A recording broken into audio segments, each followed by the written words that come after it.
Shalom, shalom, shalom, shalom, shalom, bien-aimés dans le Seigneur.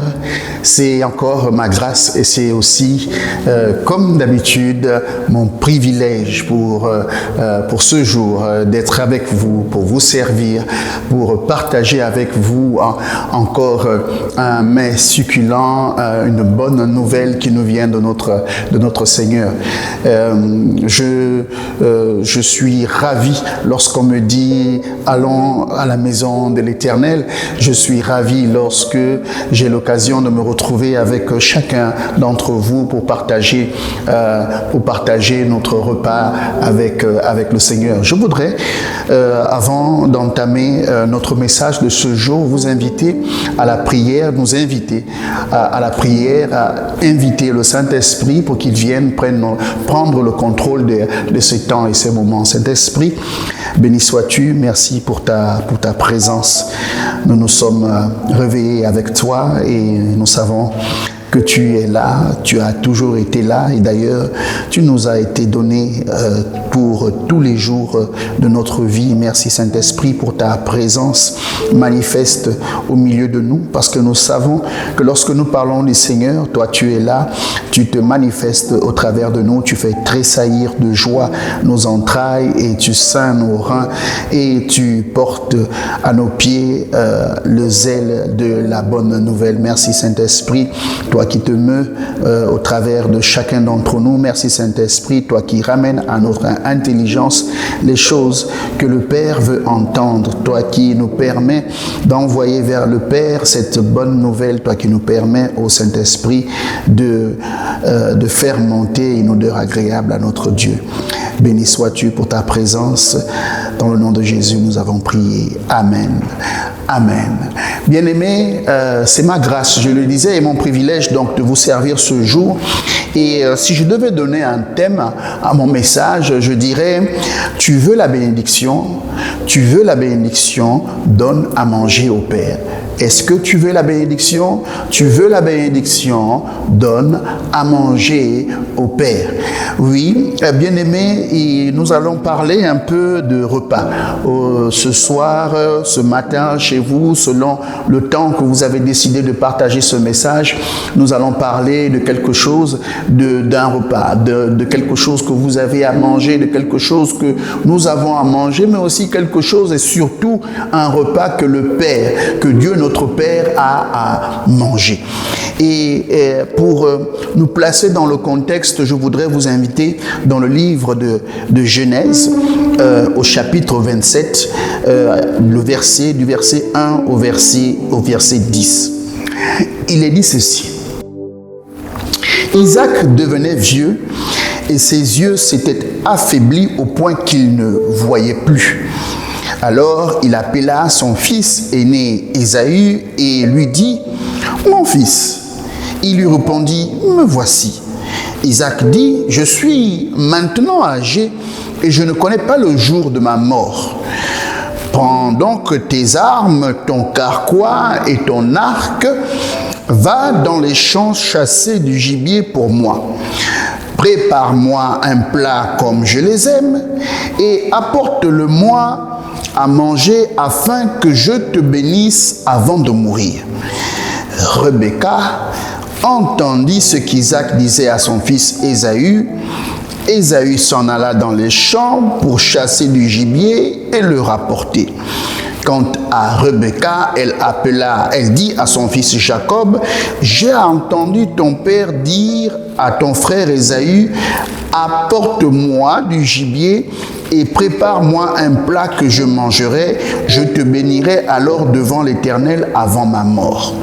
Maintenant, mon fils, écoute-moi et fais ce que je t'ordonne. Va me prendre 2 bons chevreaux dans le troupeau, je ferai pour ton père un plat comme il les aime, et tu lui apporteras à manger afin qu'il te bénisse avant sa mort. Amen. Je prends toujours autant de plaisir à parcourir le livre de Genèse, ces histoires avec tous ces allégories qui nous offrent un plat succulent à déguster, qui nous offre tellement de choses à dire, tellement de métaphores, tellement d'allégories, tellement d'images, tellement d'ombres éclairées, tellement de lumière sur nos ombres et tantôt tellement d'ombres sur notre intelligence. Il n'est pas donné toujours de percevoir ce que le Père cache. Il faut que nous nous rapprochions de lui davantage, plonger dans la parole, essayer de nous mettre sur la tente pour écouter, pour percevoir, laisser entrevoir ce que le Père a prévu pour nous dès le départ. Et nous voyons ici, dans le contexte, que nous avons affaire à Jacob, du moins Isaac avec ses 2 fils, Ésaü et Jacob. Et Jacob, se faisant vieux, voyant sa mort venir, veut transmettre un héritage à ses enfants. Il fit venir le fils aîné et va lui commander un plat, un mets succulent comme il aime, et ce sera sa condition pour que Ésaü puisse avoir une bénédiction. Oui, bien-aimé, il y a dans ce passage un esprit de repas qui se balade. D'ailleurs, si vous remontez au chapitre 25, depuis le départ, depuis la naissance de ces jumeaux, Ésaü et Jacob, il y a dans le champ lexical qui accompagne tout ce chapitre 25, 26, 27, un champ lexical autour du repas, autour d'un mets à partager, autour de quelque chose à manger. La Bible dit dans le chapitre 25 au verset 27, ces enfants grandirent, c'est-à-dire Ésaü et Jacob. Ésaü devint un habile chasseur, un homme de la campagne, alors que Jacob était un homme tranquille qui restait sous la tente. Vous avez là 2 directions particulières. Vous avez Ésaü, habile chasseur, et Jacob qui, lui, restait tranquillement sous la tente. Nous avons là un Jacob déjà avec une image particulière. Jacob qui a l'image d'un fils dans la présence de son père. Nous avons un Jacob qui, sous la tente, habite dans la présence du Père. L'image même de Jacob sous la tente, l'expression de sous la tente, vous pouvez regarder dans la Bible, nous renvoie toujours à un Seigneur qui habite non pas dans une maison, mais sous une tente. Dans 2 Samuel au chapitre 7, le chapitre 7 de 2 Samuel, la Bible dit: « Mais je n'ai point habité dans une maison depuis le jour où j'ai fait monter les enfants d'Israël hors d'Égypte jusqu'à ce jour. J'ai voyagé sous une tente et dans un tabernacle. » Bien-aimé, je voudrais te dire à toi, si tu veux obtenir la bénédiction avant d'offrir ton repas au Seigneur, si tu veux obtenir la bénédiction, il faut que tu sois sous la tente.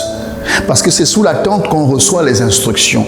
Si Jacob n'avait pas été sous la tente près de sa mère, il n'aurait pas reçu les instructions de sa maman. Il n'aurait pas reçu les instructions d'un conseiller qui lui aurait dit ce qu'il aurait dû faire.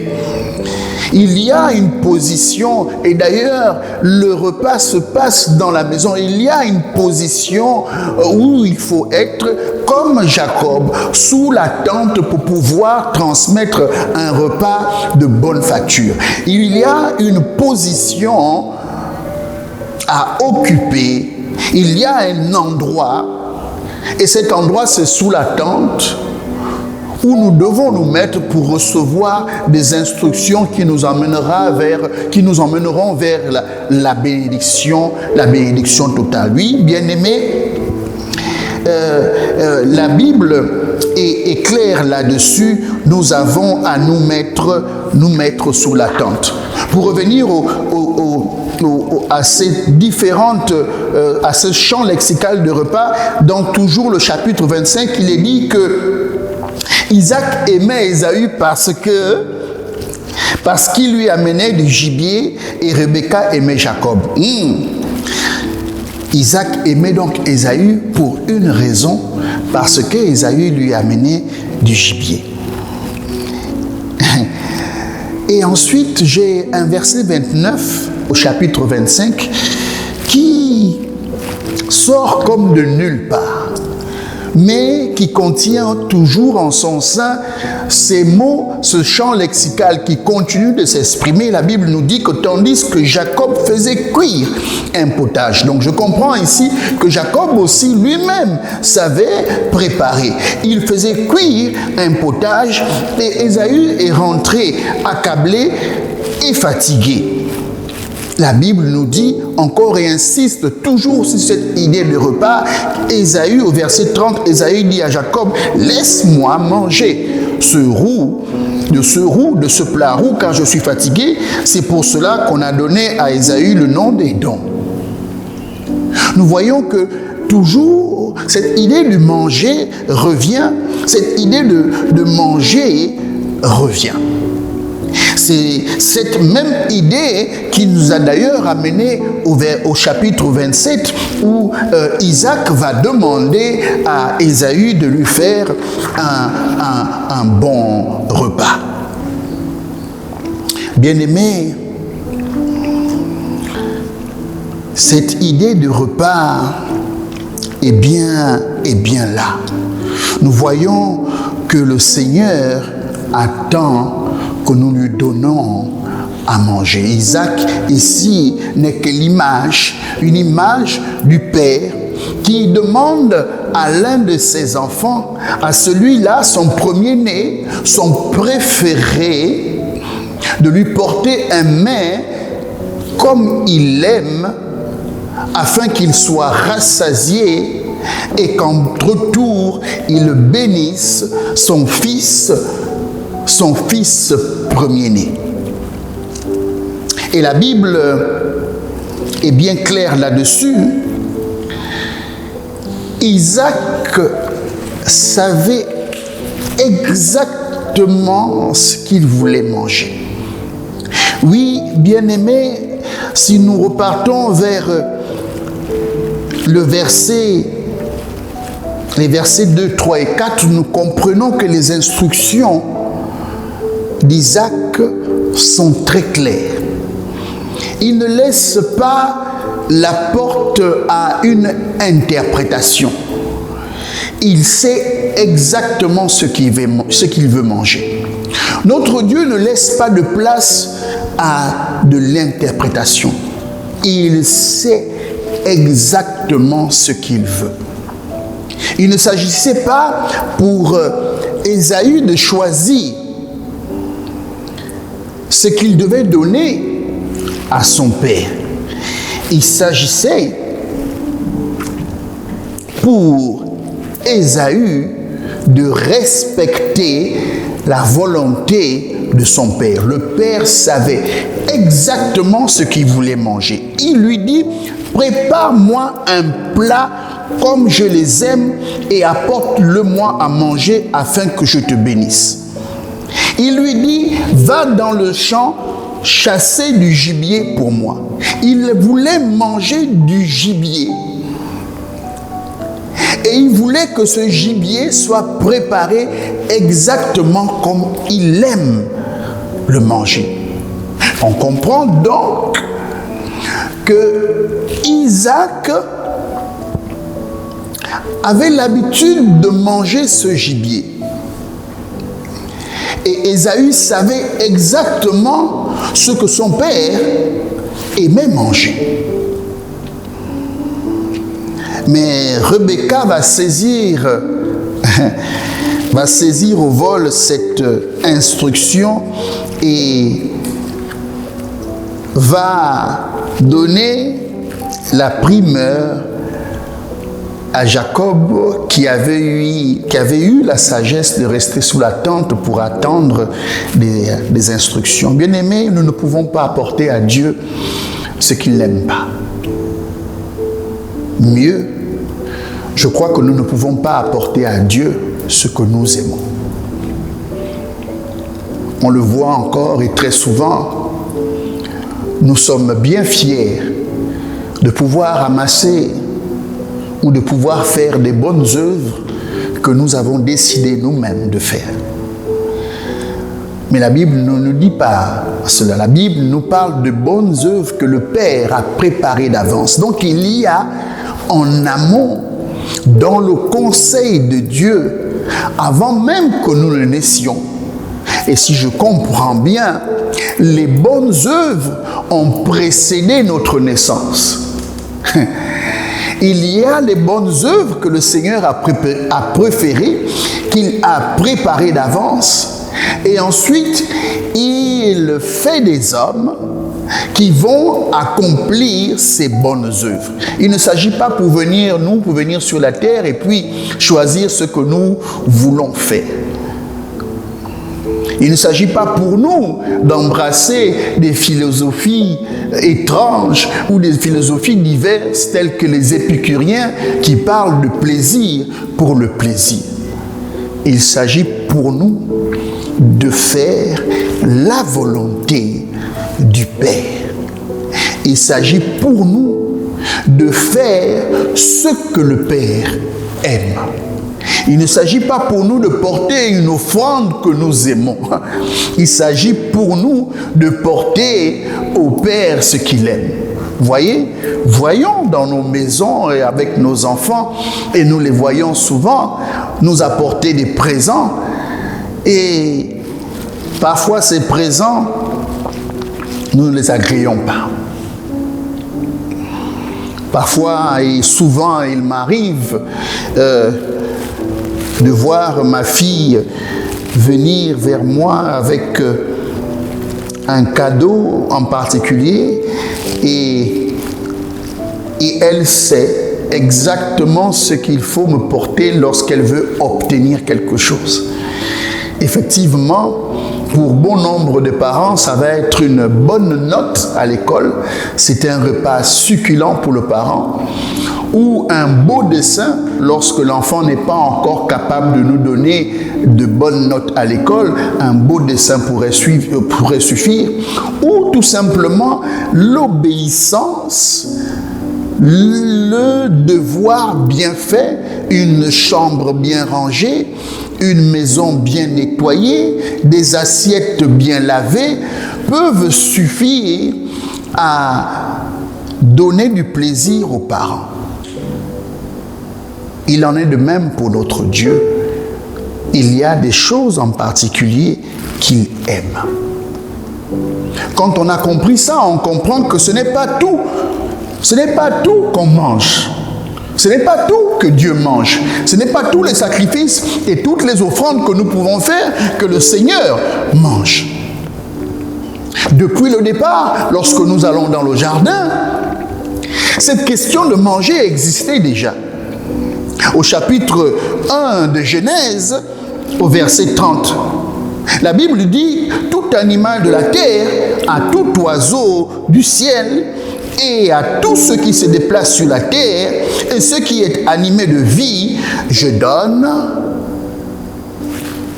toute herbe verte pour nourriture, et cela se passe ainsi. Quand je lis cela, je comprends alors qu'à l'origine, il y avait un repas spécifique prévu pour l'homme, pour sa bonne santé, pour son bon équilibre dans la création. L'homme était appelé à manger, enfin l'homme et tous les êtres vivants étaient appelés à manger de l'herbe verte pour nourriture. Nous étions tous donc végétariens au départ, et les animaux et les hommes. Et d'ailleurs, les choses vont se préciser davantage dans le chapitre 2 de Genèse, notamment au verset 16 et 17. La Bible dit que l'Éternel donna cet ordre à l'homme: tu pourras manger les fruits de tous les arbres du jardin, mais tu ne mangeras pas le fruit de l'arbre de la connaissance du bien et du mal, car le jour où tu en mangeras, tu mourras, c'est certain. Oui, et donc, je comprends bien ici que le Seigneur avait une idée précise de ce que nous devions manger. Le Seigneur a toujours eu une idée précise de ce qui est bon pour nous, de ce qui est bon pour notre santé, de ce qui est bon pour notre repas, ce qui est bon pour notre équilibre dans ce monde. Il y a des fruits que nous devons manger et il y a des fruits que nous ne devons pas manger. Il y a des fruits qui donnent la vie, il y a des fruits qui donnent la mort. Malheureusement, aujourd'hui encore, nous nous nourrissons de certains fruits qui donnent la mort. Aussi vrai que les mets naturels donnent des maladies, il est aussi vrai qu'il y a des mets spirituels qui nous conduisent naturellement à la mort. Hébreux 5 au verset 12 et 14 dit: vous, en effet, qui depuis longtemps deviez être des maîtres, vous avez encore besoin qu'on vous enseigne les premiers rudiments des oracles de Dieu. Vous êtes venus à en avoir besoin de lait et non d'une nourriture solide. Nous comprenons ici que même dans notre croissance, il y a des choses que nous avons à manger. Du lait quand nous sommes bébés et la nourriture solide lorsque nous sommes grands. Il est inconcevable encore aujourd'hui qu'à ceux qui sont grands et qui ont une bonne croissance dans le Seigneur reviennent à consommer du lait. Reviennent à regarder des choses que nous ne devons pas regarder, entendre des choses que nous ne devons pas entendre, perdre du temps sur des TikTok et des choses, et des dessins et toutes ces choses qui peuvent être considérées à juste titre comme de la nourriture qui ne soit pas bonne et équilibrée pour notre bonne croissance.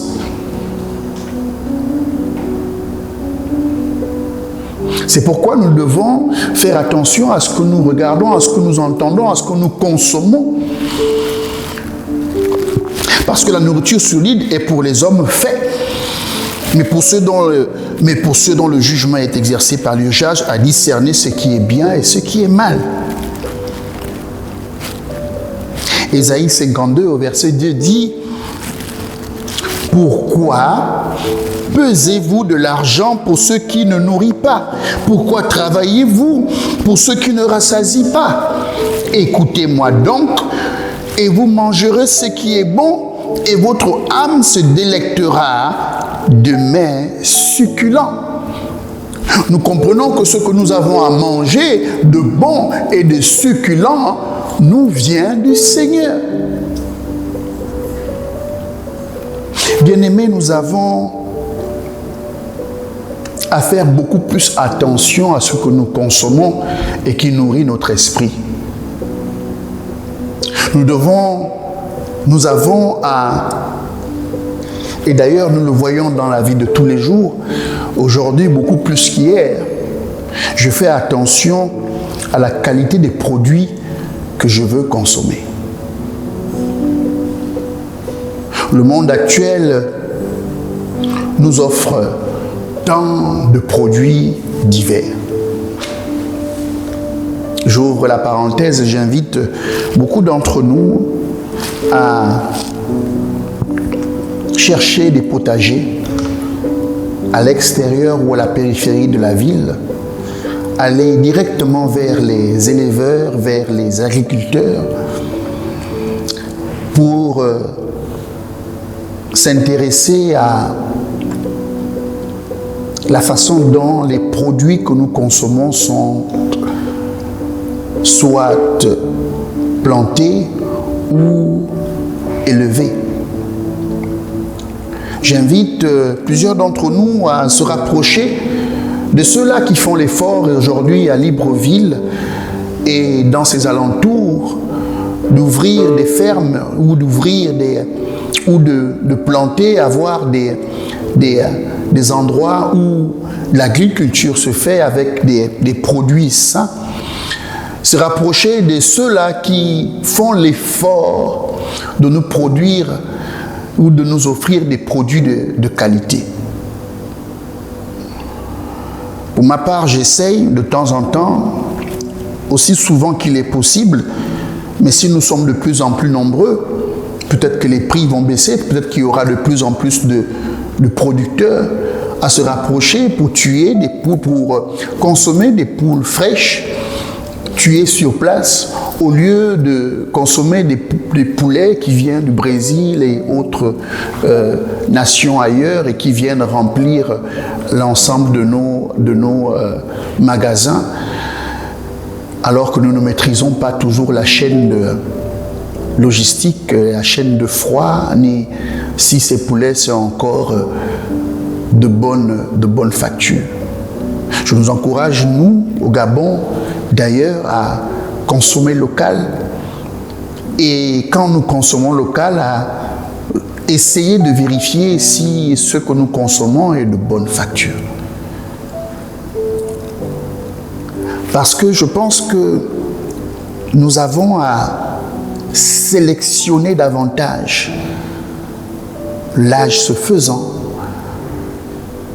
les mets ou les produits de bonne facture pour préserver notre santé et bien entendu la santé de nos enfants pour qu'ils puissent grandir en stature, en bonne croissance et en sagesse.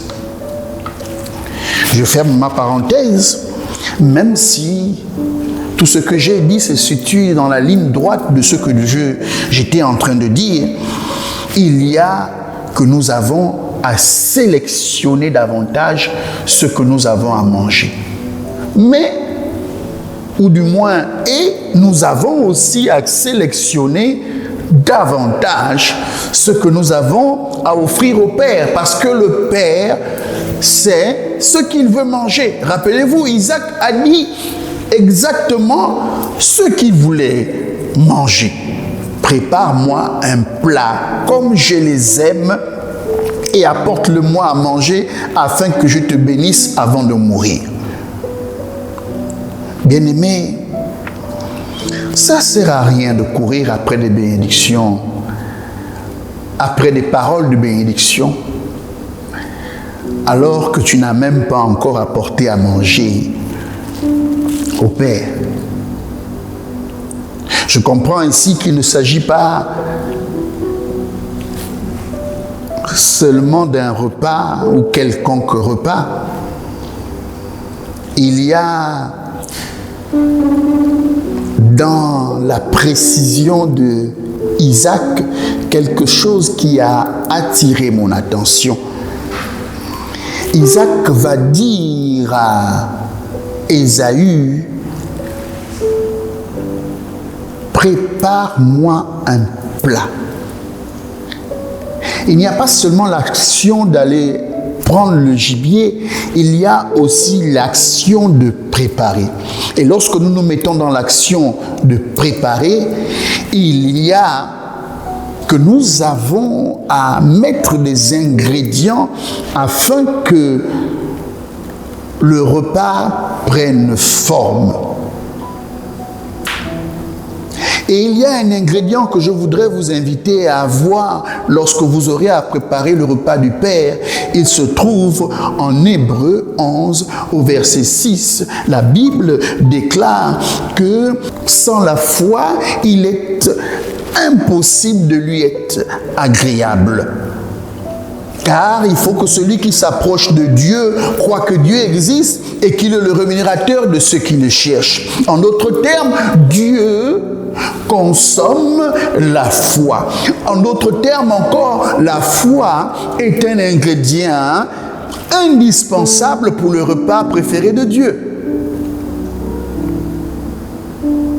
Oui, bien-aimé, ton gibier, s'il n'est pas agrémenté de cette épice de la foi qui monte comme une bonne odeur vers le Seigneur, ne pourra pas avoir les effets escomptés. Et nous comprenions ici que il y a la foi et il y a le gibier. Le gibier, bien-aimé, c'est le pain vivant, notre repas, le Christ Jésus. Oui, bien-aimé, le repas par excellence, c'est Christ Jésus, vous l'avez deviné. Celui qui nous apporte une bénédiction à coup sûr, ce repas qui à coup sûr, lorsque vous le présentez au Père, vous êtes sûr, et il le dit, si vous demandez quelque chose au Père en mon nom, vous êtes sûr, soyez-en sûr, vous l'obtiendrez. C'est le Christ qui s'est présenté comme le pain vivant. Et d'ailleurs, il dit, celui qui mange de ce pain, il vivra éternellement. Le pain qu'il donne, c'est sa chair. Et c'est sa chair qu'il donne pour que le monde ait la vie. Ne disait-il pas au peuple d'Israël dans Deutéronome 8, versets 2 et 3, tu te souviendras de tout le chemin par lequel l'Éternel, ton Dieu, t'a fait marcher ces 40 ans dans le désert afin de t'humilier et t'éprouver, pour connaître ce qui était dans ton cœur, si tu garderais ses commandements ou non. Et il t'a humilié, et il t'a fait avoir faim, et il t'a fait manger la manne que tu n'avais pas connue et que tes pères n'ont pas connue, afin de te faire connaître que l'homme ne vit pas seulement de pain, mais que l'homme vivra de tout ce qui sort de la bouche de l'Éternel. Et celui qui sort de la bouche de l'Éternel, c'est le Christ Jésus.